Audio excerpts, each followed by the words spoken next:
मसीह खुदावंद में आज सुबह आप सब पर सलामती हो। मैं पास्टर सुहेल जॉन एक बार फिर मॉर्निंग डिवोशन के साथ आप सबकी खिदमत में हाजिर हूँ। हम सीख रहे हैं माजी से शानदार मुस्तकबिल की तरफ। खुदा के लोगों, हमें अपने माजी से निकलना है, उन गुनाहों को छोड़कर हाल को बेहतर करके हमें खुदा की बादशाही की तरफ बढ़ना है। हमारा मुस्तकबिल खुदा की बादशाही है। आइए बादशाही के लिए अपने आप को पेश कीजिए। माजी के गुनाहों से निकलिए, माजी की सोचों से, माजी की कमज़ोरियों से बाहर निकल आइए। जब तक ये आपके साथ रहेंगी कभी भी आपकी रूहानी तरक्की नहीं होगी। कल हम सामरी औरत के ताल्लुक से सीख रहे थे और आज सुबह हम बात करेंगे इब्राहिम की ज़िंदगी पर। इब्राहिम के साथ उसका माजी चला आ रहा था और वो इस्माइल था। इस्माइल और हाजरा उसके साथ जुड़े हुए थे। खुदा ने उसके साथ जब कलाम किया तो खुदा ने इब्राहिम से कहा कि मैं तुझे एक बड़ी कौम बनाऊंगा। खुदा का दो कौमों का प्लान नहीं था, खुदा का एक कौम का प्लान था। इब्राहिम ने सारा के कहने पर हाजरा से शादी की और फिर क्या हुआ, उससे बच्चा पैदा हुआ और वो जो माजी था वो इब्राहिम के साथ चल रहा था। एक वक्त फिर सारा के वसीला से बातचीत होती है इब्राहिम के साथ कि इस्माइल को और हाजरा को यहाँ से निकाल दिया जाए। जब वो वहाँ से निकले तो खुदा ने वो वादा जो इब्राहिम के साथ किया था, खुदा ने उसके जीवन में फिर पूरा किया।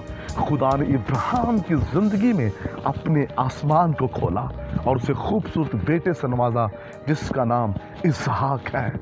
और इसहाक के साथ खुदा ने बेहतरीन बरकत के वादों को जोड़ दिया।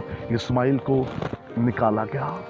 हमें ऐसी चीज़ों को जो हमारे साथ पल रही हैं, हमारे साथ बढ़ रही हैं, हमें उन्हें निकालने की ज़रूरत है। जब तक हम उस माजी को जो हमारे साथ बढ़ रहा है उसको निकालेंगे नहीं, अलग नहीं करेंगे, हम कभी भी वादा की हुई बरकतों में शामिल नहीं हो सकते। अगर हम ये चाहते हैं वादा की हुई चीज़ें हासिल करें, बरकतें हासिल करें, तो फिर हमें वो चीज़ें जो हमारे साथ पल रही हैं उन्हें निकालना है। वो हमारी फ्रेंडशिप हो सकती है, हमारा नाजायज़ रिलेशन हो सकता है, हमारी गंदी चीज़ें हो सकती हैं, गंदी ख्वाहिशें हो सकती हैं जो हमारे साथ बढ़ रही हैं। हमें उन्हें अपनी ज़िंदगी से निकालना है। अगर वो आपके साथ बढ़ती रहीं तो कभी भी वादा की हुई चीज़ें आपके जीवन में नहीं आएंगी। अगर आप ये चाहते हैं वादा की हुई चीज़ें आपके जीवन में आए तो उसके लिए आपको अपने माजी से निकलना है। माजी आपको अच्छी ज़िंदगी गुजारने नहीं देगा। अपने उस माजी से निकलिए, अपने हाल और मुस्तकबिल पर काम कीजिए।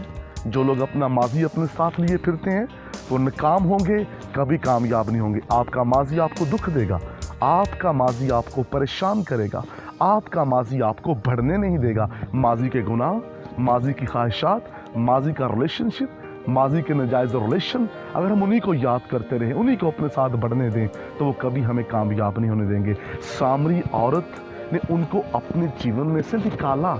जब आप निकालेंगे तो फिर आपके जीवन में खुदा का जलाल ज़ाहिर होगा। इब्राहिम की ज़िंदगी में खुदा ये चाहता था कि एक कौम बड़ी हो, लेकिन याद रखिए हमारे गलत फैसले कभी कभार दूसरी चीज़ों को जन्म देते हैं।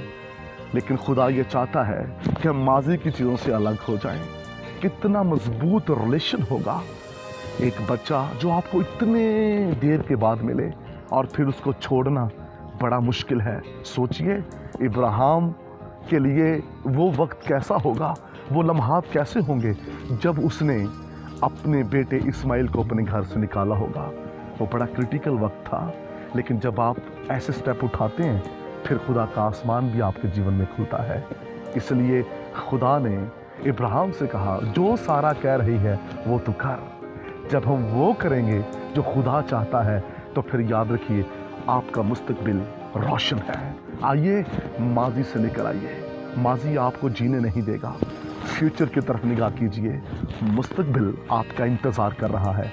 खुदा इस कलाम के वसीला से आपको बरकत दे। मेहरबान आसमानी बाप, मेरी दुआ है तेरे लोग जो कलाम सुन रहे हैं ये मुस्तकबिल रोशन की तरफ बढ़े, यीशु के नाम में, आमीन।